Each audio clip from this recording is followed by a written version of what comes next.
Features of the act payment of remuneration act 1976। ये इस कानून को इसलिए बनाया गया ताकि यह सुनिश्चित करता है कि वर्कर्स को उनके काम का उचित समय पर सही वेतन मिले।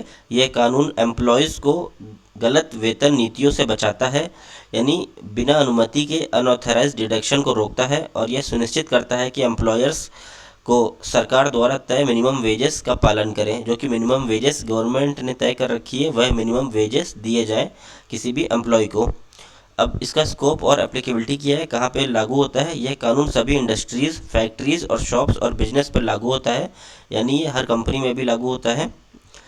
अगर कोई भी जॉब टेम्पररी है या परमानेंट है तो भी उस पर वह लागू होता है। पेमेंट ऑफ वेजेस, एम्प्लॉयर को वर्कर्स को समय पर वेतन देना होगा बिना किसी डिले के। अगर कंपनी में 1000 से कम वर्कर्स हैं तो वेतन अगले महीने की 7 तारीख तक देना होता है, या फिर अगर कंपनी के अंदर 1000 से ज़्यादा वर्कर्स हैं तो वेतन अगले महीने की 10 तारीख तक देना होगा। वेतन जो सैलरी रहेगी वीकली, बाई वीकली या मंथली दिया जाता है, जैसे एम्प्लॉयमेंट कॉन्ट्रैक्ट में तय किया गया हो। एम्प्लॉयर बिना किसी वैध कारण के वेतन नहीं काट सकता, यानी कोई भी डिडक्शन अनफेयर तरीके से नहीं कर सकता। अब मोड ऑफ पेमेंट क्या होगा, यानी जो वेजेस रहेगा उसका भुगतान कैश के माध्यम से, चेक या बैंक ट्रांसफ़र या इलेक्ट्रॉनिक ट्रांसफ़र से किया जा सकता है ताकि ट्रांसपेरेंसी बनी रहे। यदि कोई एम्प्लॉय बैंक ट्रांसफ़र चाहता है तो एम्प्लॉयर को ये सुविधा देनी होगी, यानी उनका खाता भी खोलना होगा एम्प्लॉयर को। एम्प्लॉयज़ को सैलरी स्लिप देनी ज़रूरी होती है ताकि वह अपना वेतन का पूरा हिसाब मिला सकें। मिनिमम वेजेस एक्ट एम्प्लॉयर को सरकार द्वारा तय मिनिमम वेज देने के लिए अनिवार्य है। समय समय पर महंगाई और आर्थिक स्थिति के अनुसार मिनिमम वेजेस संशोधित भी किया जा सकता है। अगर मिनिमम वेज है, अगर समय समय पर चेंजेस लाने हैं तो उसके अंदर चेंजेस भी लाया जा सकता है।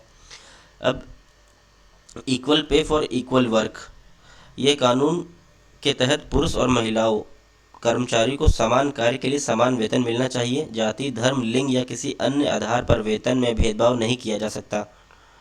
डिडक्शन फ्रॉम वेजेस, एम्प्लॉयर केवल कानूनी रूप से अनुमति कटौती ही कर सकता है, यानी प्रोविडेंट फंड जो रहेगा वो काट सकता है। अगर एम्प्लॉय ने एम्प्लॉयर से लोन लिया है तो उसकी किस्त कट सकती है। मिसकंडक्ट पर फाइन लग सकता है, लेकिन यह सीमित होना चाहिए। एम्प्लॉयर अवैध डिडक्शन नहीं कर सकता है, या सज़ा के रूप में उनकी सैलरी डिडक्ट नहीं कर सकता है कि आपने कोई गलती कर दी है तो आपकी सैलरी काट ली जाएगी। अब ओवर टाइम, अगर कोई भी एम्प्लॉयर वेतन, यानी ओवर टाइम, अगर कोई एम्प्लॉय अपनी नाइट ड्यूटी के अतिरिक्त काम करता है, यानी अपनी ड्यूटी का आगे चल के काम करता है, 8 घंटे की शिफ्ट, 10 घंटे शिफ्ट कंप्लीट करता है तो उसको ओवर टाइम का पेमेंट भी दिया जाएगा।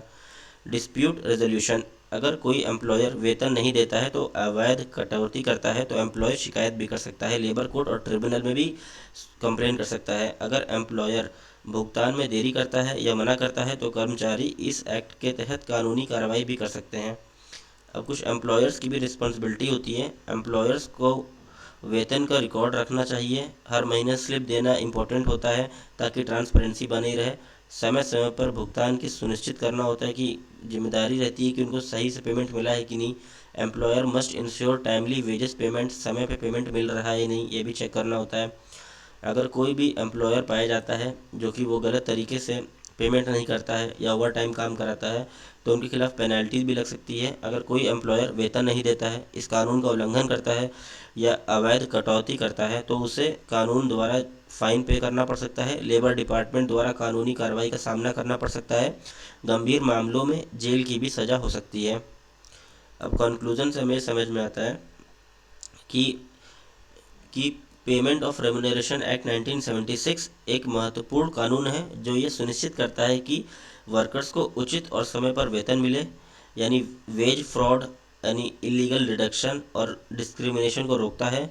मिनिमम वेजेस, समान वेतन और समय पर वेतन का भुगतान लागू करना इस प्रकार का कानून है। ये कानून एक ट्रांसपेरेंसी को मेंटेन करता है, जिम्मेदारी डालता है एम्प्लॉयर पे, और तय करता है कि जो मिनिमम वेज है वो मिले वर्कर्स को।